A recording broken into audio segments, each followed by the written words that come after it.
마찬가지고 수백만 불짜리 집이나 고급 차들, 좋은 직장에 높은 자리, 높은 연봉이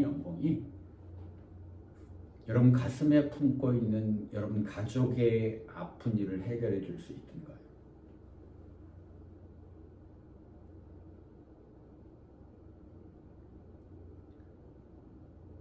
비즈니스가 잘 되고 현금을 많이 만져서 집안에 가방에 돈을 쌓아두고 높은 연봉을 받고 넓은 집, 유명한 차를 타면 여러분 가슴에 새겨진 상처와 아픔이 없어지던가요?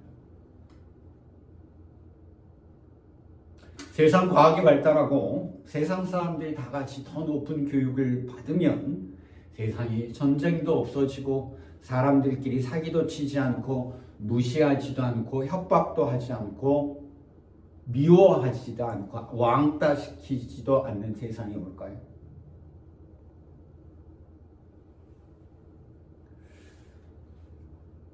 우리가 보건대 많은 경우 가진 사람, 더 많이 배운 사람들이 더 무섭습니다.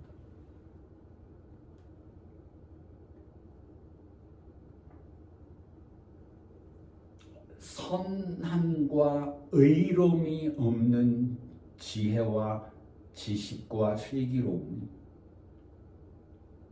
공의로운 마음과 선이 없는 과학의 지식과 높은 지식과 권력, 힘이 얼마나 악한지를 우리는 아주 무섭도록 경험하면서 살고 있습니다. 명심하십시오. 예수만이 길입니다. 왜? 그분은 우리를 위해 모든 것을 다 던지셨기 때문입니다.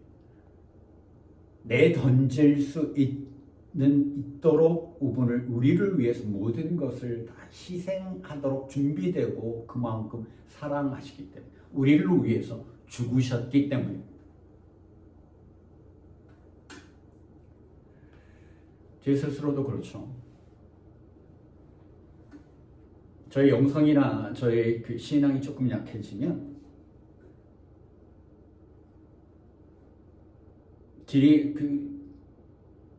그럴 그 상황이 처해지면 저도 다른 사람들을 언제든지 무시하고 강압적으로 이야기하고 드러나지 않게 슬쩍 속이고 싶은 말씀이 듣고 드러나는 죄나 아주 밝히 악을 하지 않더라도 슬쩍 내 이익을 먼저 하고 다른 사람을 슬쩍 억누리고 잘난 척하고 내 주머니가 더 두둑해지도록 하기를 원하는 마음들이 불쑥 일어나지 않습니다.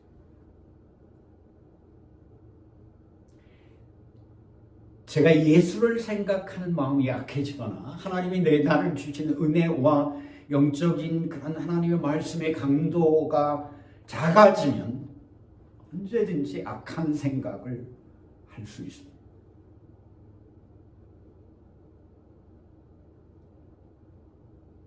그러나 그 예수께서 내 그 죄를 아시고 당신이 대신 짊어지시고 죽으셨어요.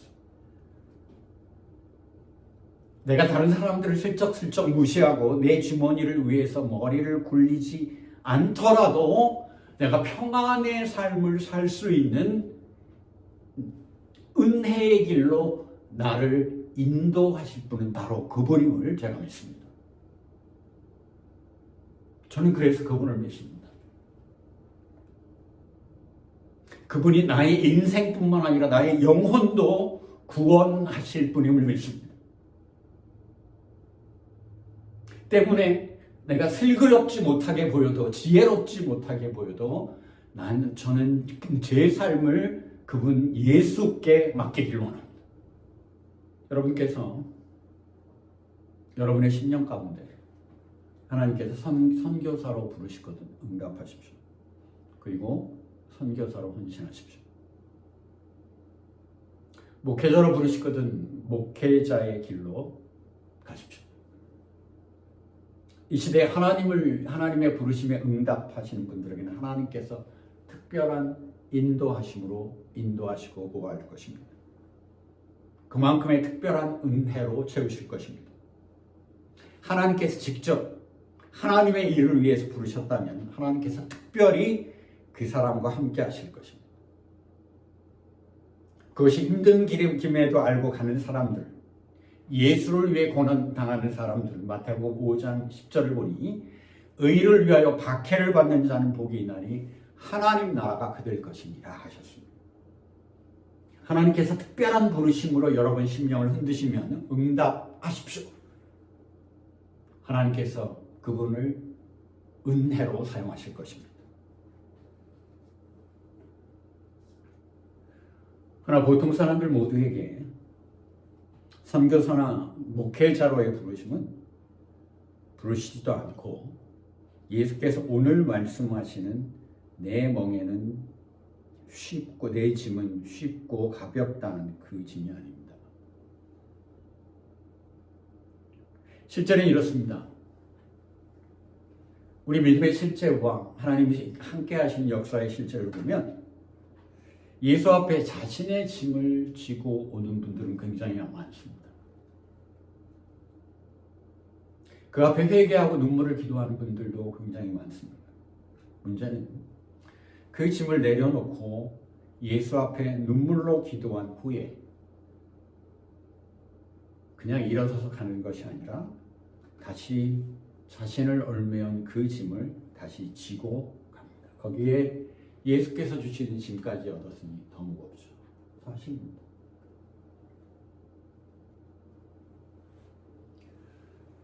먼저 여러분이 지고 계시는 짐이 무엇입니까? 여러분을 쉬지 못하게 하는 것이 무엇입니까?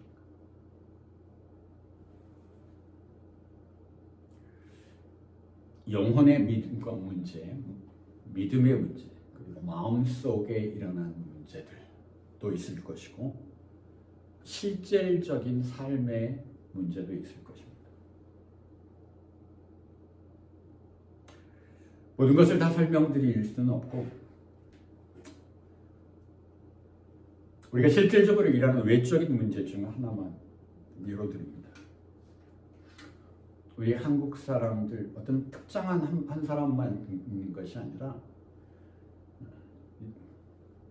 한국 분들에게는 공통적인 정말 무거운 짐이 있습니다. 부동산이죠. 집입니다. 한국은 더 심하고 미국에 있는 한국 분들도 그렇죠. 집이 없는 것도 짐이고 남들이 어떻게 볼까? 집이 있는 것도 짐입니다. 한인분들은 미국에 사는 한인분들은 좋은 집들 많이 가지고 계십니다. 근데 대부분 인컴에서 수입에서 집값을 지불하는데 버거운 분들이 많이 있습니다. 미국에 계시는 한인분들 이야기를 하면서 꼭 우리가 되돌아보아야 하는 말이 있습니다. 의외로 한국 분들은 다 좋은 집을 갖고 있는 걸로 우리가 생각을 하지만 의외로 집이 없으신 분들의 비율이 굉장히 높다는 사실입니다. 다 좋은 집 사는 것 같은데 그렇지 않다는 것이죠. 한국 사람들은 다 좋은 집 가지고 있다는 잘못된 정보조차 우리 한국 사람들에게 집이라는 멍에를 더 크게 만드는 원인 중에 하나입니다. 집 페이먼트, 보험료, 세금. 저희 집은 페이먼트가 다른 분들과 비교하면 적은데도 저도 쉽지 않습니다. 그렇죠? 집 페이먼트만 내나요? 보험료 내야죠. 수리해야죠. 세금 내야죠. 미국 세금은 왜 이렇게 많은지 그 페이먼 때문에 이제 쉬지도 못하고 오버타임 일해야 되고 일하니까 힘듭니다. 그래서 기도하죠. 하나님 도와주세요.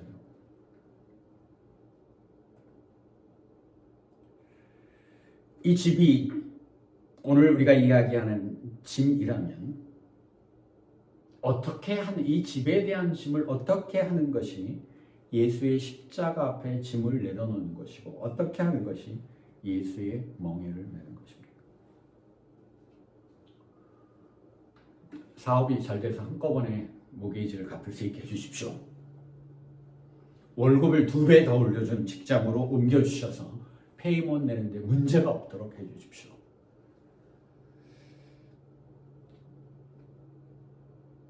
그렇죠?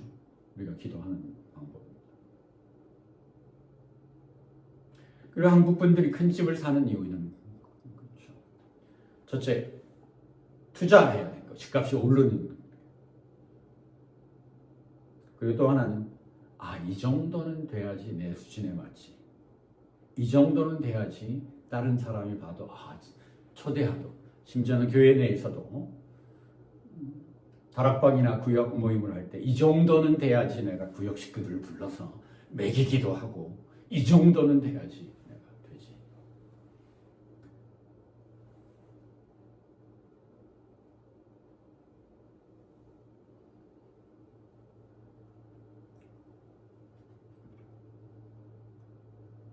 그 생각을 변하지 않으면 집에 대한 짐은 결코 내려놓을 수 없습니다. 무리하잖아요. 우리 한국 사람들 집을 사는데 무리하잖아요. 그 무리한 것이 바로 욕심이고 욕망 아닙니까? 그 용감한 게 믿음으로 하는 용감한 게 아니죠. 욕심과 욕망으로 한 행동은 무엇입니까? 죄입니다. 욕심과 욕망의 죄 때문에 우리가 집 모게이지와 집 텍스와 집 보험료뿐만 아니라 관리도 해야 되죠. 이 짐이 무거운 거예요. 이 짐을 내려놓는 방법, 먼저는 욕심과 욕망을 회개하는 것입니다. 그 욕망의 짐, 죄는 하나님 앞에 내놓고 그 욕망의 짐은 어떻게 내려놓습니까? 사람의 눈과 나 정도라면 구역식들을 부를 정도라면 기준을 버리는 것. 더 작은 집을 계획하는 것. 작은 집이라도 구역 식구들을 부를 수 있는 유명한 서브 디비전에 있는 집이 아니더라도 기쁜 마음으로 내 구역 식구들과 교제를 나눌 수 있는 집. 그 집을 은혜로 알고 감사하고 그 집에서 하나님을 위해 시간을 내고 내 편안을 위해 믿음으로 그 집에서 사는 것. 예수가 주시는 집에 대한 멍에입니다. 예수님 말씀처럼 쉽고 간단합니다. 문제는 이 정도는 돼야 투자를 해야 하니까 때문에 이 쉽고 가벼운 것이 안 된다는 것입니다. 아이들 학군도 좋아야 하고요. 그리고는 그 집에 치여 삽니다. 페이먼에 치여 사고 그런 일을 줄일 수 없고 투잡을 뛰어야 하고 그리고 관리하느라 미국에서는 관리하느라 치이고 무엇을 주시든 작은 것을 주시든 좀 허름한 것을 주시든 감사함으로 온전한 믿음으로 사는 것이 집에 관한 한 예수의 멍에를 지는 것입니다. 빌립보서 4장 6절로 7절을 이렇게 전하고 있습니다. 아무것도 염려하지 말라. 다만 모든 일에 기도와 간구로 너희 구할 것을 감사함으로 하나님께 아뢰라. 그리야 모든 지각에 뛰어난 하나님의 평강이 그리스도 예수 안에서 너희 마음과 생각을 지키시리라.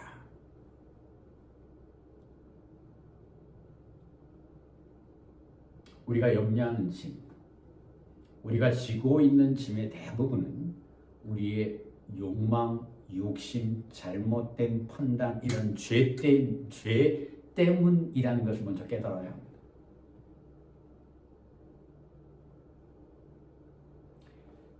깨닫고 회개하고 그 길에서 떠나야 하는 거죠.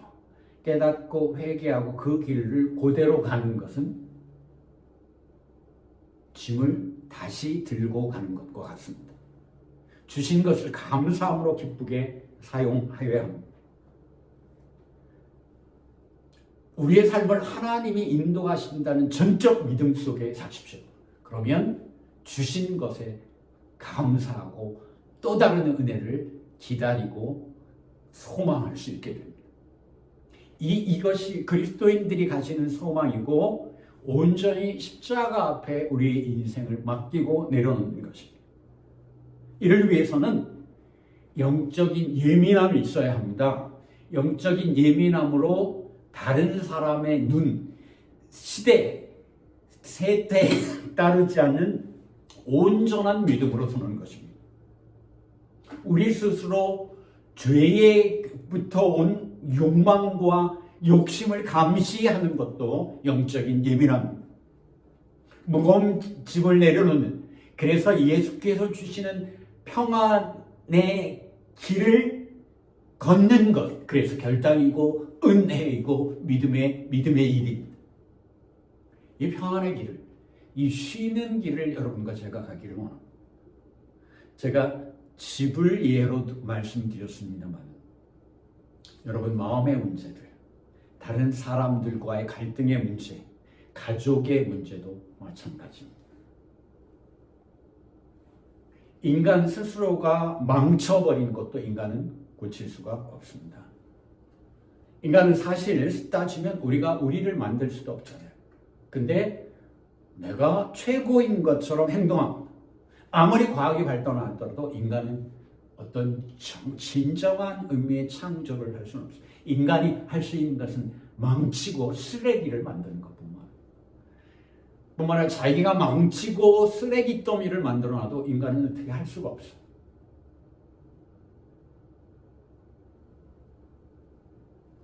우습죠. 우리 아픔의 대부분은 아무리 좋게 말해도 우리의 잘못된 판단, 우리의 실수, 우리의 부족함, 우리의 욕심 때문에 우리의 삶을 아프게 하고 고통에 빠지게 합니다. 좋게 얘기해서 그렇지만 실질적으로 말하면 우리의 죄된 판단과 욕망, 사악한 욕망 때문에 우리 스스로를 망치게 되는 것입니다. 짐을 내려놓는 것은 그 죄를 끊어야 그 짐에서 벗어나게 됩니다. 그 욕망을 포기해야 그 짐에서 벗어나게 됩니다. 예수 십자가 앞에 와서 기도하고 다 내려놓고 그것을 포기하지 못하고 욕망과 그 죄를 다시 들고 가서 그 무겁고 고난한 삶에서 벗어날 수가 없습니다. 죄는 놔두고 일은 내가 저질러 놓고 해결은 하나님이 해주십시오. 이 짐을 하나님이 져주십시오.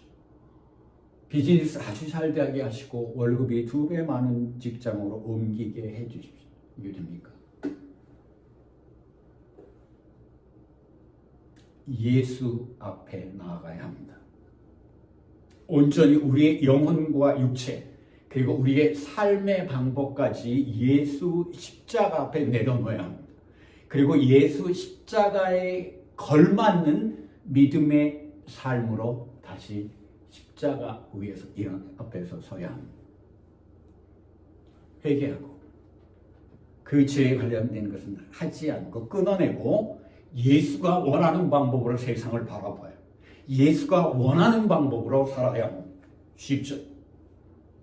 근데 왜 안 돼요? 아직 우리 안에 우리가 죄를 내려놓지 못했기 때문에. 개혁자 칼빈은 그래서 절제와 절약의 삶이 얼마나 우리 믿음에게 중요한가 이야기했습니다. 건강한 노동이 얼마나 중요한가 이야기했습니다. 건강한 노동을 얼마나 존중해야 하는가를 이야기했습니다. 실제로 자본주의가 믿음보다 더 힘을 가진 것이 이 시대입니다. 그러나 자본주의의 욕심과 욕망으로 하나님을 섬겨서는 안 되는 거죠. 죄입니다. 자본주의의 힘이, 돈의 힘이 우리의 영혼을 부수는 시대입니다. 그때 욕심을 내려놓는 것, 욕망을 내려놓는 것이 바로 슬기롭지 못한 행동, 지혜롭지 못한 행동, 어린 아이와 같은 행동 아니겠어요? 어린아이와 같은 믿음으로 세상을 사는 것. 어린아이와 같이가 아니라 어린아이와 같은 믿음.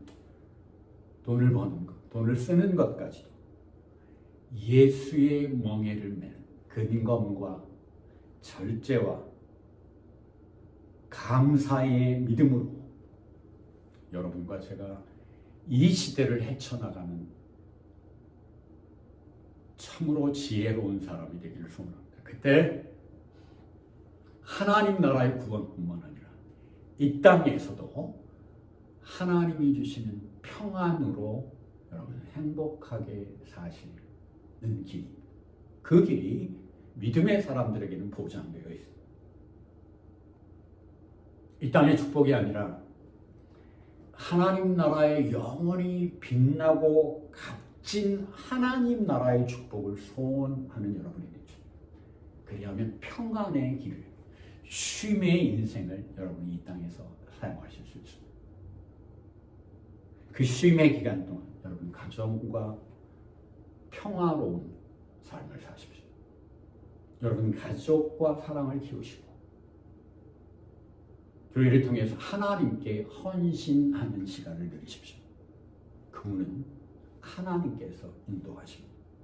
하나님이 주시는 평안을 얻는 삶을 살 것입니다. 그 은혜를 여러분과 제가 함께 누리기를 소원합니다. 기도하십니다.